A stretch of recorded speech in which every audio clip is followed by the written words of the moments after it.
Hello, my friends. I'm Tom, and today I want to take you on a journey. It's a journey that almost every English learner dreams about. The journey from being a complete beginner to finally speaking English with confidence and fluency. Now, many learners ask me, Tom, what is the best order to learn English? Should I focus on grammar first or vocabulary? Should I watch movies or read books? Or just speak as much as possible? These are excellent questions. And the truth is, if you try to learn everything at the same time, you might feel lost or overwhelmed.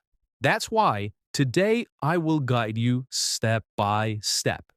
I will show you a clear order, a pathway that takes you from the very first stages of learning English all the way to advanced fluency. Think of it like building a house. You cannot live in the house until you first build the foundation. You cannot decorate the house until you first build the walls. Learning English is exactly the same. So, let's begin this journey together. All right. Every house needs a strong foundation. If the foundation is weak, the house will not stand, okay?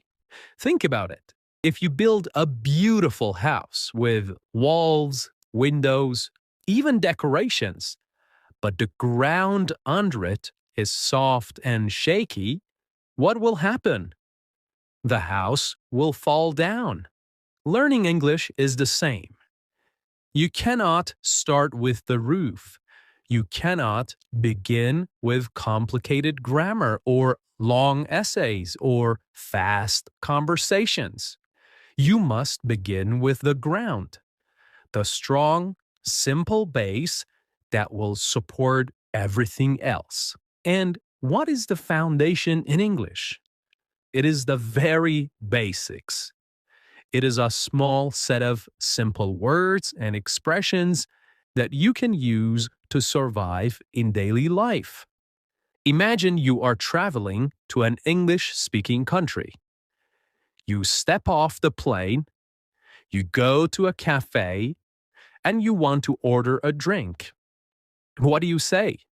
You don't need long sentences, do you? You don't need perfect grammar. You only need something simple. I want water. Or coffee, please. Okay? As simple as that.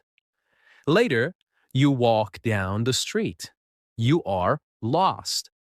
You want to find a train station. What do you say? Something like, where is the bus? Or where is the station? Simple. Direct. Easy to understand. Yeah? This is your foundation. These are the basics. Words like eat, go, phrases like how much? I don't understand. Can you help me? It's not about having thousands of words.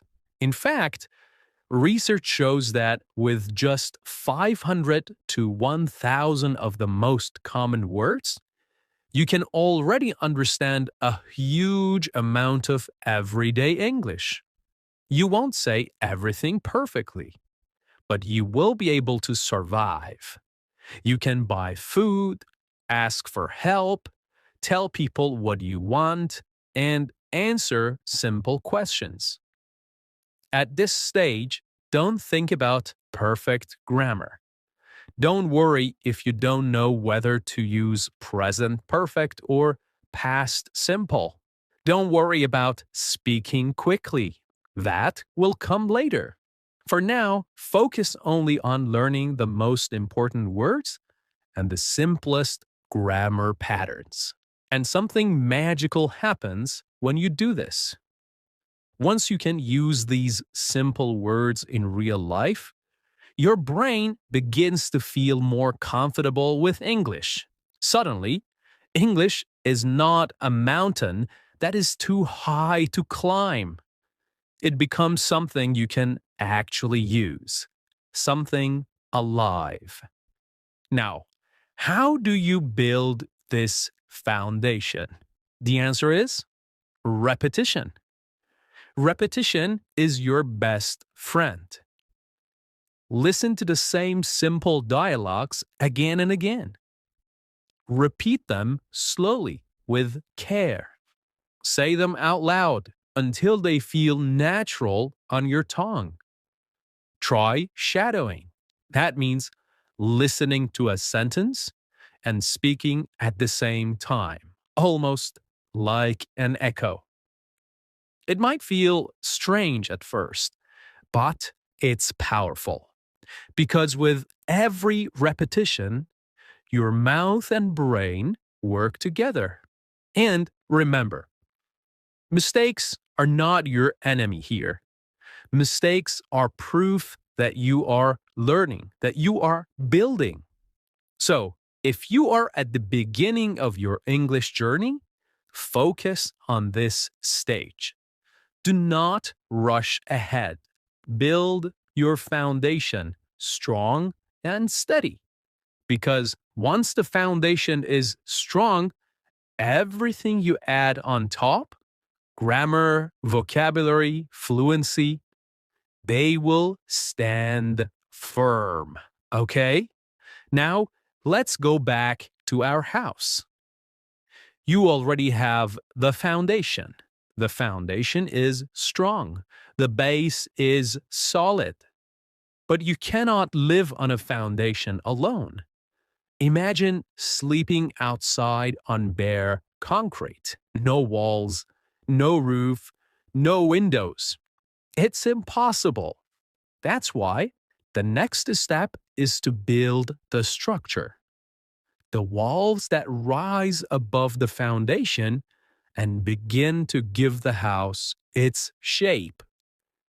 The same thing happens with your English. Once you have the basics, once you have the small set of survival words and expressions, you need more words. You need more grammar.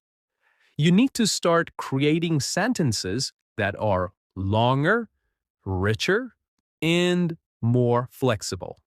At this stage, you might know how to say, I go to the market. That's good. But it's not enough. Life doesn't happen only in the present, right? Sometimes you need to talk about yesterday. Sometimes you need to talk about tomorrow. Sometimes you need to talk about things that are happening right now or things that happen regularly.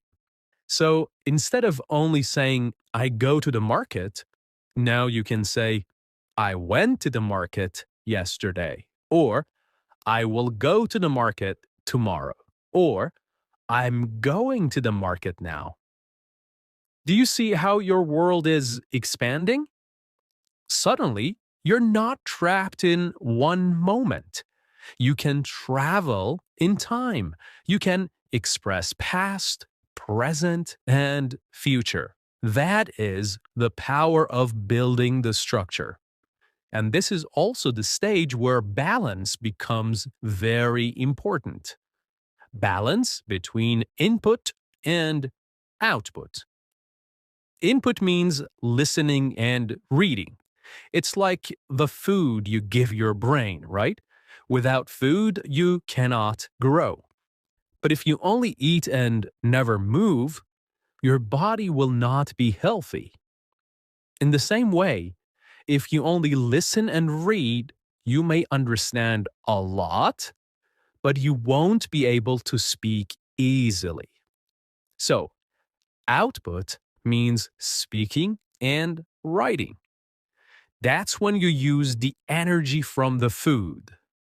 But if you only speak and write without listening and reading, you may keep repeating the same small set of words. You will not grow. So, at this level, you must do both. You must feed your brain and you must train your brain. You can listen to podcasts like this one every day. You can read short stories, new articles, or even dialogues in textbooks. And then, immediately, try to use what you heard or read. Write 3 or 4 sentences about your day. Call a friend and tell them one thing you learned. And here is where shadowing becomes incredibly powerful. Shadowing is not just repeating words, it is training your mouth, your tongue, your ears, and your brain to work together. You listen to a sentence and you repeat it. First slowly, with care, then a little faster. And eventually, you match the natural rhythm of the speaker. At first, it feels mechanical, but very soon, something amazing happens. The sentences no longer feel foreign. They begin to feel natural. And that is when English stops being only a school subject. It starts to feel alive inside you. You are no longer just memorizing words from a book. You are using English as a real language. It becomes part of you, part of how you think, how you express, and how you connect with the world. Okay? So, at this stage, do not rush. The walls of the house cannot be built in one day. In the same way, build your English day by day with patience. Okay? Patience. Add new words. Try new tenses. Listen a lot. Speak a little more each day. And slowly, you will look around and realize, your house is no longer just a flat foundation. The walls are rising. The shape is visible, but you will begin to hear the natural rhythm and the music of the language. And of course, keep listening. The more you hear natural English, the more you absorb without even realizing it. The patterns, the expressions, the way sentences rise and fall, they slowly become part of you. Now, let me pause here for something important. At this stage, many learners feel frustrated.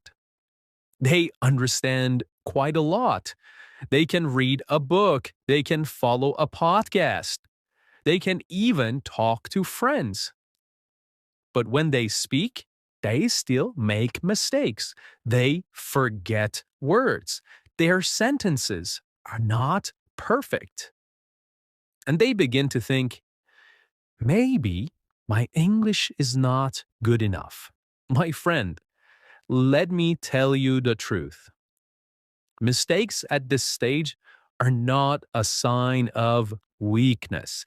They are a sign that you are growing. If you can tell a story in English, even with mistakes, you are already further than most learners ever go. Do not be ashamed of mistakes. Wear them with pride. They mean you are using English, not just studying it. Okay, the next stage in your English journey is about becoming natural. The structure of your language is already there. You can communicate, you can survive, you can even explain yourself in detail. But now, you want to sound smooth. You want to sound fluent. You want to sound alive in English. This is when you begin to work on your pronunciation. You start paying attention not only to what you say, but how you say it. You learn the rhythm of English sentences, the music of intonation, the way native speakers connect words together. Instead of saying every word slowly and separately, you learn to flow. What do you want to do becomes, what do you want to do? These small changes are decorations. They make your speech sound natural and fluent, not robotic. Your vocabulary continues to grow, often to 8,000 words or more. But here's the difference.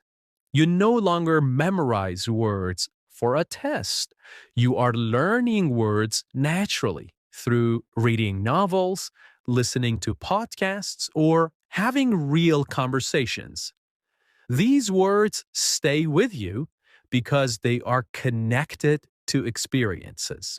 And grammar? At this stage, grammar is no longer something you stop to think about. You don't pause and ask yourself, should I say, I have been or I went? The right choice just comes. It feels automatic, almost instinctive. It is the same as walking. You don't think about how to move your legs. You just walk. This is when you realize that English is not something outside of you anymore. It is inside you.